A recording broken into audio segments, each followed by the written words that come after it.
Hi friends, this is Venkatesh Devasani.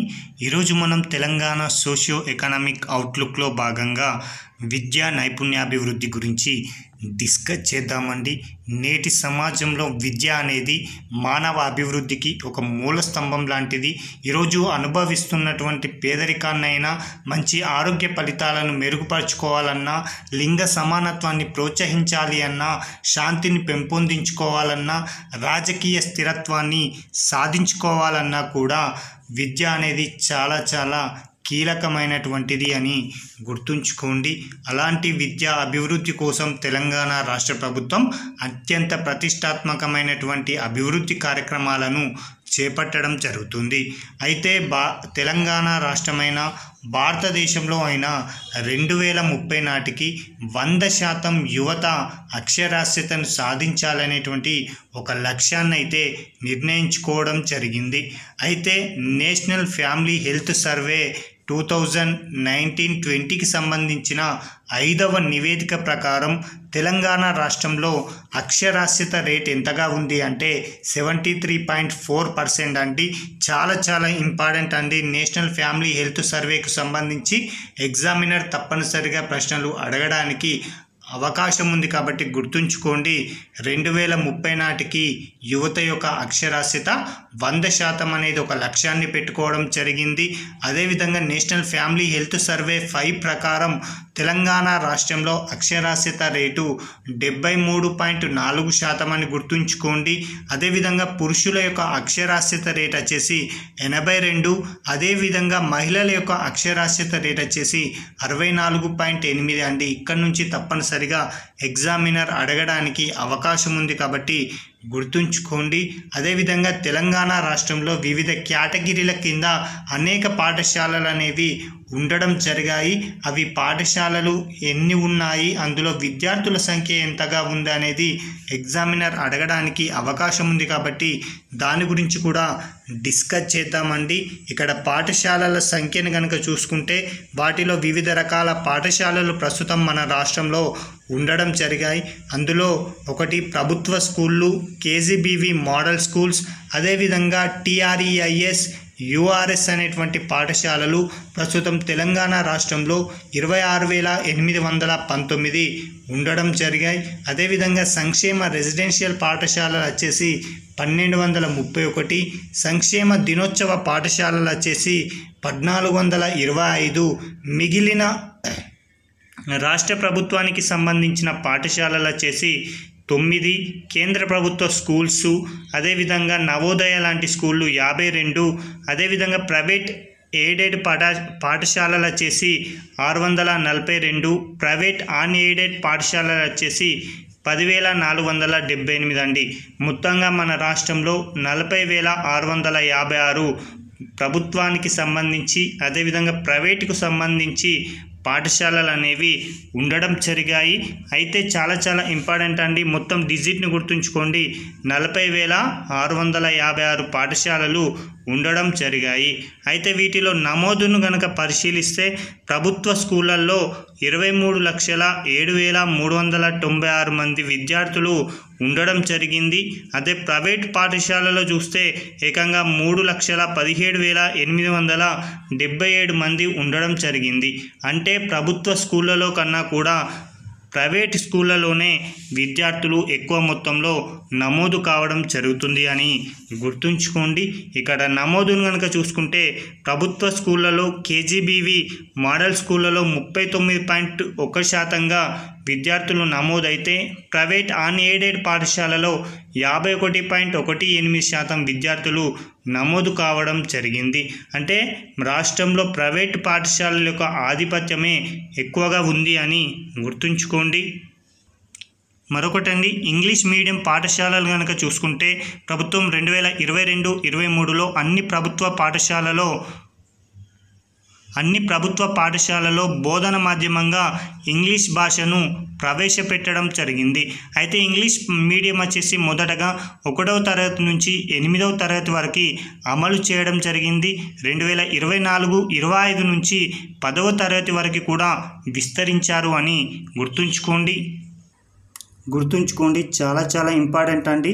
ప్రారంభంలో 1 నుంచి 8వ తరగతి వరకు ఇంగ్లీష్ మీడియంలో పాఠశాలలు అనేవి ఉండడం జరిగింది.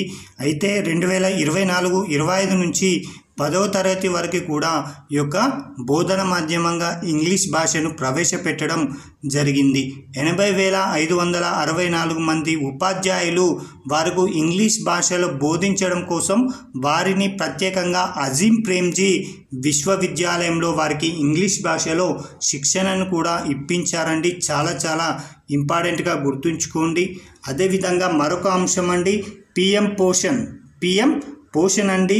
ఎవరైతే స్కూల్ విద్యార్థులు ఉంటారో అలాంటి విద్యార్థులకి పౌష్టిక ఆహారాన్ని అందించడమే లక్ష్యంగా రాష్ట్రంలో మధ్యాహ్న భోజన పథకాన్ని మన ఉమ్మడి ఆంధ్రప్రదేశ్ రాష్ట్రంలోనే 2003 నుంచి కూడా అమలు చేయడం జరిగింది. ప్రారంభంలో ఈ యొక్క మధ్యాహ్న భోజన పథకం అనేది 1వ తరగతి నుంచి 5వ తరగతి విద్యార్థులకు మాత్రమే ఈ యొక్క పథకం అనేది అందుబాటులో ఉండడం జరిగింది. అయితే 2008-9 విద్యా సంవత్సరం నుంచి 6వ తరగతి నుంచి 10వ తరగతి విద్యార్థులకు కూడా ఈ యొక్క మధ్యాహ్న భోజన పథకాన్ని అమలు చేయడం జరిగిందని గుర్తుంచుకోండి. అయితే ఇందులో భాగంగా ఎవరైతే వంట చేస్తున్నటువంటి సహాయకురాళ్ళు ఉంటారో వారి కోసం 1వ తరగతి నుంచి 5వ తరగతి వరకు కూడా ప్రతి విద్యార్థికి కూడా ₹5.45 ప్రభుత్వం చెల్లిస్తుంది. 6వ తరగతి నుంచి 8వ తరగతి వరకు ప్రతి విద్యార్థి పైన ₹8.17 చెల్లిస్తుంది. అదేవిధంగా 9వ తరగతి నుంచి 10వ తరగతి వరకు ప్రతి విద్యార్థి పైన కూడా ₹10.67 చొప్పున వంట సహాయకురాలకి గౌరవ వేతనం కింద ప్రభుత్వం చెల్లించడం జరుగుతుంది.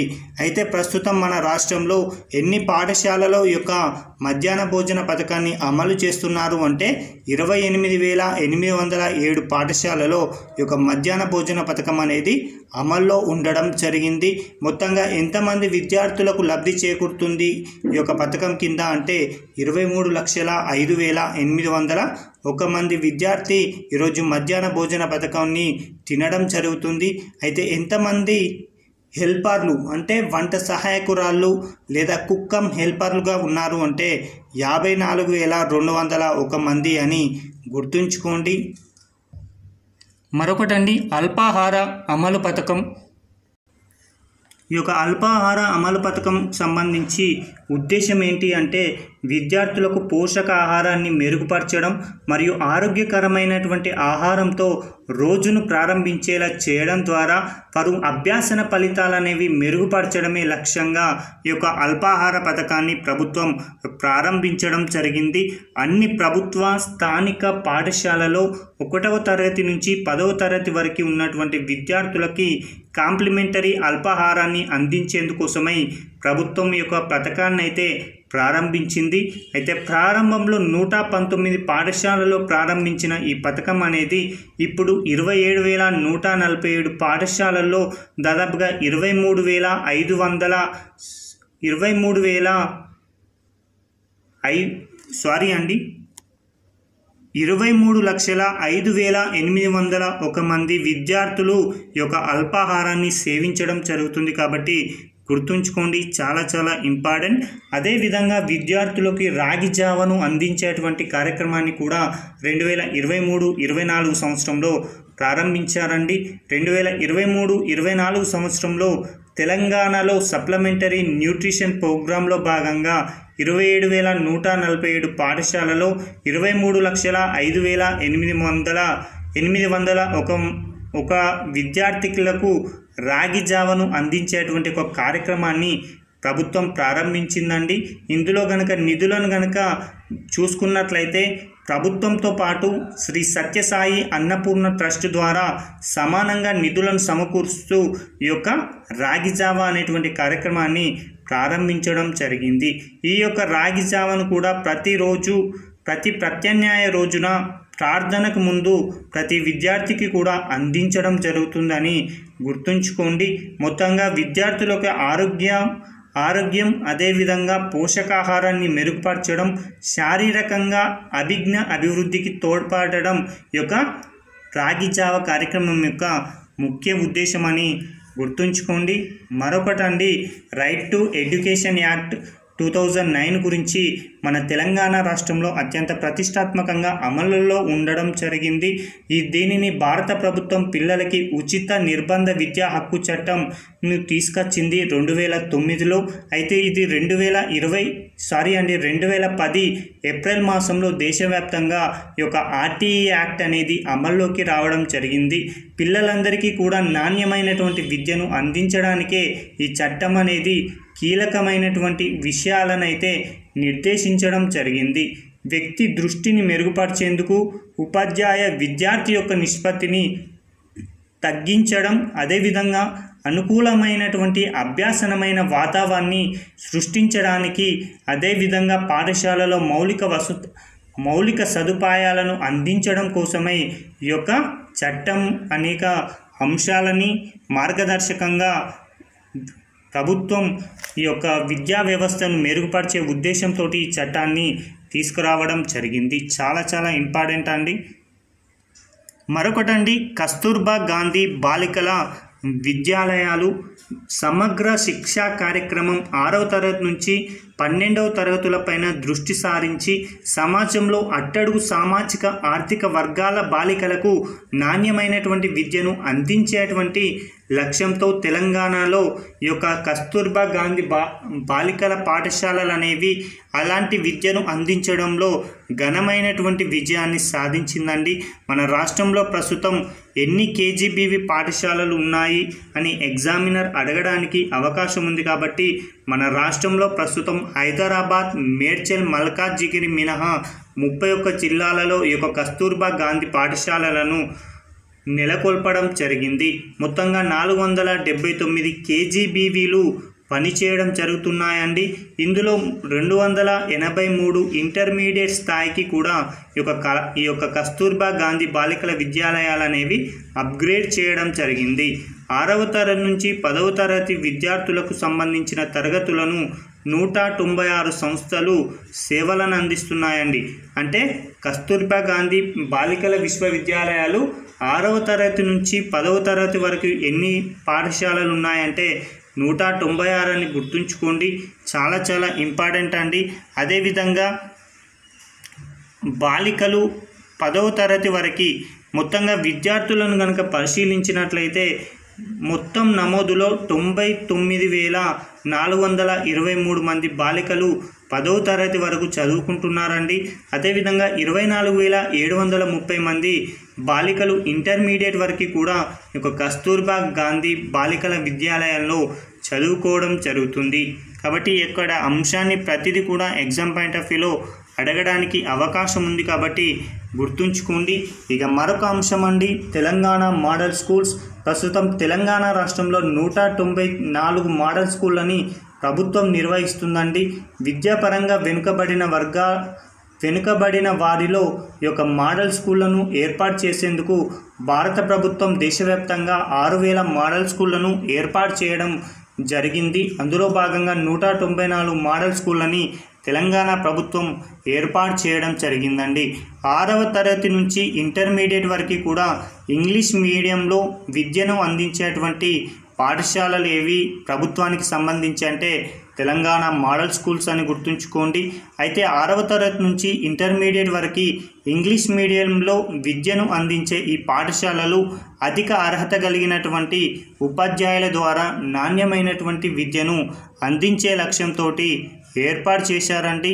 2023-24 విద్యా సంవత్సరంలో 6వ తరగతి నుంచి ఇంటర్ వరకు కూడా 1,21,346 మంది విద్యార్థులు ఈ యొక్క మోడల్ స్కూళ్ళలో చదువుకోవడం జరుగుతుంది.